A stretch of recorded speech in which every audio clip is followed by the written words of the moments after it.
Umpires Aussies టీంతో ఏమైనా కుమ్మక్కయ్యారా? ఎందుకంటే కేఎల్ రాహుల్ అవుట్ కాకపోయినా అవుట్ అని ఇచ్చారు. లబుషేన్ ని అవుట్ అని డిక్లేర్ చేయాల్సిన అంపైర్స్ మౌనంగా ఉండిపోయారు.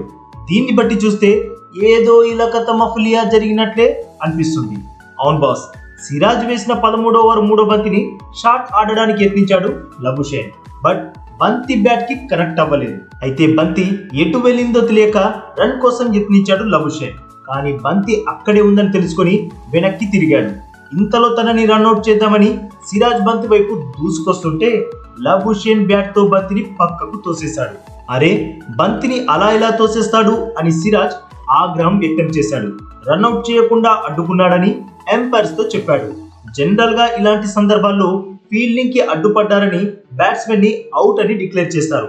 కానీ బంతి వికెట్ల వైపుకు వస్తుందని అందుకే ఆపానని లబుషేన్ చెప్పడం, దానికి ఎంపైర్స్ గంగిరెద్దుల్లా తలూపడం చూస్తే ఏదో తేడా కొడుతుంది అనిపించింది. ఎందుకంటే లబుషేన్ బంతిని తోసేసేటప్పుడు అది వికెట్లకి కిలోమీటర్ దూరంలో ఉంది. మరి అలా ఎలా అవుట్ ఇవ్వరు? ఇదైతే పక్కాగా ఈలకత మఫ్లియానే. మీరేమంటారు బాస్?